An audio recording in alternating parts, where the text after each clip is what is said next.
Welcome to 99 TV. నేను బ్రహ్మనాయుడు. రాజ్యసభకు రాధా సడన్గా తెర మీదకి వచ్చింది చర్చ. అదేంటిది రాజ్యసభకు రాధా ఏ పార్టీ నుంచి వస్తారు? జనసేన నుంచి రాలేరు, బీజేపీ నుంచి రాలేరు, తెలుగుదేశం నుంచి ఆల్రెడీ సానా సతీష్ గారు ఉన్నారు. అదేవిధంగా కొత్తగా కిలార్ రాజేష్ గారి పేరు తెర మీదకి వచ్చింది. జనసేన పార్టీ నుంచి లింగంనేని రమేష్ గారి పేరు తెర మీదకి వస్తుంది. సో బీజేపీ నుంచి ఇంకొక నాయకుడి పేరు తెర మీదకి వస్తుంది. సో ఇన్ని పేర్లు తెర మీదకి వస్తున్న సందర్భంలో వంగవీటి రాధా గారి పేరు ఎందుకు చర్చకి వచ్చింది అంటే దానికి చాలా కారణాలు ఉన్నాయి. మొదటిది, తెలుగుదేశం పార్టీ కాపు సామాజిక వర్గానికి ప్రాధాన్యత ఇవ్వటం లేదు అనేటువంటి ఒక చర్చ ఆ పార్టీలో ఉన్నటువంటి కాపు సామాజిక వర్గ నాయకుల్లో జరుగుతూ ఉంది. ఎందుకంటే ఆల్రెడీ కూటమిలో పవన్ కళ్యాణ్ గారు ఉన్నారు, జనసేన పార్టీ అధినేతగా ఉన్నారు, ఉప ముఖ్యమంత్రిగా ఉన్నారు. వారు చంద్రబాబు నాయుడు గారితో కలిసి ఉన్నారు. టీడీపీ, జనసేన, బీజేపీ కలిసి ఉన్నాయి. సో కాపు సామాజిక వర్గం మెజారిటీ ఓట్ బ్యాంక్ అంతా కూడా పవన్ కళ్యాణ్ గారి వెంటే నడుస్తూ ఉన్నటువంటి పరిస్థితి. కాబట్టి ఇక చంద్రబాబు నాయుడు గారికి తెలుగుదేశంలో ఉన్నటువంటి కాపులు పెంచాల్సినటువంటి అవసరం లేదు అనేటువంటి ఒక చర్చ రాజకీయ వర్గాల్లో నడుస్తుంది. కాబట్టి తెలుగుదేశంలో ఉన్నటువంటి పెద్ద పెద్ద కాపు నాయకుల్ని చంద్రబాబు నాయుడు గారు పట్టించుకోవటం లేదు అనేటువంటి చర్చ నడుస్తున్నటువంటి తరుణంలో వంగవీటి రాధా గారి పేరు తెర మీదకి వచ్చింది. సో ఇప్పుడు మరొక 2-3 నెలల్లో ఖాళీ అయ్యేటువంటి రాజ్యసభ స్థానాలకు సంబంధించి కొత్తగా కొన్ని పేర్లు తెర మీదకి వస్తూ ఉన్నాయి. బీదా మస్తాన్ రావు గారికి మళ్ళీ రాజ్యసభ అవకాశం ఇస్తారని, సానా సతీష్ గారికి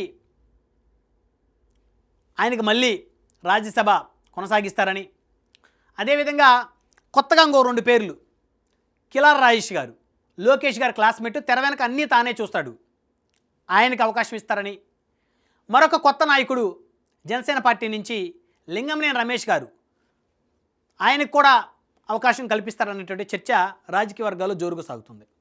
అంటే ఇక్కడ బీదా మస్తాన్ రావు గారు బీసీ సామాజిక వర్గం నుంచి, అదేవిధంగా సానా సతీష్ గారు కాపు సామాజిక వర్గం నుంచి, లింగంనేని రమేష్ గారు కమ్మ సామాజిక వర్గం, అదేవిధంగా కిలార్ రాజేష్ గారు కమ్మ సామాజిక వర్గం. ఇవి సామాజిక అంశాల పరంగా తీసుకుంటే.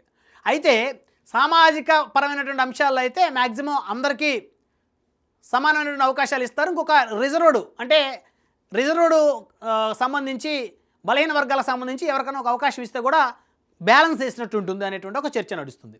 ఇకపోతే ఇప్పుడు వంగవీటి రాధా గారి పేరు తెర మీదకు రావడానికి గల ప్రధానమైనటువంటి కారణాల్లో ఒక కారణం, ఇటీవల కాలంలో వైసీపీ నేత మాజీ మంత్రి అంబటి రాంబాబు గారి ఇంటి మీద తెలుగుదేశం శ్రేణులు పెద్ద ఎత్తున దాడి చేశారు. ఇల్లంతా ధ్వంసం చేశారు. 7 గంటల పాటు దమనకాండ సృష్టించారు. ఉమ్మడి ఆంధ్రప్రదేశ్లో ఏ నాయకుడి ఇంటి మీద 7-8 గంటలు ఏకతాటి దాడి అయితే జరగలేదు ఇప్పటి వరకు. అది అంబటి రాంబాబు గారి ఇంటి మీద జరిగింది. ఆయన వైఎస్ఆర్ కాంగ్రెస్ పార్టీలో ఉన్నాడు, సీనియర్ నాయకుడు, మంత్రిగా పనిచేశాడు. ప్రస్తుతం వాయిస్ ఆఫ్ వైసీపీ ఎవరంటే అంబటి రాంబాబు టాప్ 3లో ఉంటాడు. అలాంటి ఆయన మీద 7 గంటల పాటు దాడి దమనకాండ జరిగింది. అందులో ప్రధానంగా చూస్తే తెలుగుదేశం పార్టీకి చెందినటువంటి శ్రేణులు అంబటి రాంబాబు ఇంటి మీద దాడి చేశాయి. గుంటూరు 2 టౌన్ ఎమ్మెల్యే గల్లా మాధవి గారు అక్కడ స్వయంగా వారి ఆధ్వర్యంలో జరిగిందనేటువంటి చర్చ జనంలో బలంగా వెళ్ళింది. గల్లా మాధవి గారి భర్త గల్లా రామచంద్రరావు ఏకంగా అంబటి రాంబాబు ఇంట్లోకి దూసుకెళ్ళినటువంటి ఫోటోలు, విజువల్స్ కూడా బయటకు వచ్చాయి. అదేవిధంగా సత్తెనపల్లికి చెందిన మరి కొంతమంది టీడీపీ నేతలు, ఇట్లా అంటే తెలుగుదేశం పార్టీలో చంద్రబాబు గారి సామాజిక వర్గానికి చెందినటువంటి వాళ్ళు ఎక్కువ మంది అంబటి రాంబాబుని టార్గెట్ చేసి దమనకాండ సృష్టించారనేటువంటి ఒక వాయిస్ రాష్ట్ర వ్యాప్తంగా వెళ్ళింది. అందులో డౌట్ లేదు. ఆ క్రమంలో తెలుగుదేశానికి ఇది పెద్ద డ్యామేజ్.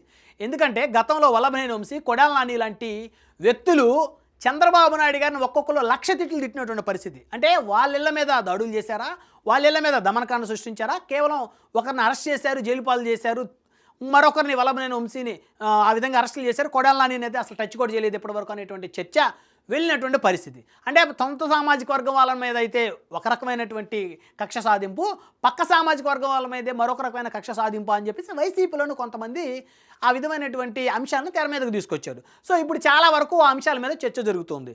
అయితే ఆ అంశం తెలుగుదేశం పార్టీకి చాలా మైనస్గా మారినటువంటి పరిస్థితి అంబటి రాంబాబు అంశం. ఎందుకంటే ఆయన అరెస్ట్ చేసి తీసుకెళ్ళిన తర్వాత ఆయన ఇంటిని ఆయన కార్యాలయానికి నిప్పు పెట్టారు, ఆయన కారుకి నిప్పు పెట్టి తగలబెట్టిన పరిస్థితి. ఇదే అంబటి రాంబాబు ఆ విధమైనటువంటి వ్యాఖ్యలు చంద్రబాబు నాయుడు గారు ఉద్దేశించి ఆయన లకారం భాషతోటి వ్యాఖ్యలు చెయ్యకముందు గుంటూరు జిల్లాకు చెందినటువంటి గ్రంథాలయ చైర్మన్ మహిళ ఆవిడ అత్యంత నీచమైనటువంటి పరుష పదజాలంతో తిట్లు బయటకు వచ్చాయి. అంటే ఆ విధంగా ఆయనతో మాట్లాడించి రెచ్చగొట్టినటువంటి వారికేమో వారి మీద కేసులు లేవు, కొంతమంది మీద కేసులు పెట్టిన స్టేషన్ బెయిల్ ఇచ్చారు. ఇంటి మీద దాడి చేసి దమనకాండ చేసి హత్యాయత్నం చేసిన వారికి స్టేషన్ బెయిల్, మాట మాట్లాడి మళ్ళీ వివరణ ఇచ్చి వివరణ కోరి నా వ్యక్తులనేమో జైలు చుట్టూ తిప్పుతున్నారనేటువంటి ఒక చర్చ రాజకీయాల్లో జరుగుతుంది. కాబట్టి దాన్ని బ్యాలెన్స్ చేయాలి అంటే కాపు సామాజిక వర్గం నుంచి ఎవరో ఒక బలమైనటువంటి నాయకుడికి తెలుగుదేశంలో ఒక కీలకమైనటువంటి పదవి ఇవ్వాలి అనేటువంటి ఒక అంశం తెర మీదకి వచ్చిన నేపథ్యంలో వంగవీటి రాధా గారి పేరు ఇప్పుడు తెర మీదకి వచ్చిందంట. ఇది రాజకీయ వర్గాల్లో జరుగుతున్నటువంటి చర్చ. ఎందుకంటే గత వారం 10 రోజుల నుంచి ఈ విధమైనటువంటి పరిస్థితులు రాష్ట్రంలో ఏర్పడ్డాయి. ఆ పరిస్థితుల ప్రభావం వల్ల జరిగినటువంటి చర్చలకి చెక్ పెట్టే విధంగా వంగవీటి రాధా గారి పేరు తెర మీదకి వచ్చింది. అయితే వంగవీటి రాధా గారికి రాజ్యసభ ఇస్తారా? 99.99% ఆయనకి ఇచ్చే అవకాశం లేదనేటువంటి చర్చ కూడా నడుస్తుంది. కేవలం ఆ విధమైనటువంటి ఫీలర్లు బయటకు వదిలేసి అదిగో పులి అంటే ఇదిగో పులి అనేటువంటి విధంగా ఆయనకేదో ఇస్తున్నాం ఇవ్వబోతున్నాం అనేటువంటి అంశం. అంటే 2 సంవత్సరాలు ప్రభుత్వం వచ్చినప్పటికీ కూడా వంగవీటి రాధా గారికి ఎలాంటి ప్రాధాన్యత లేదు. తన తండ్రిని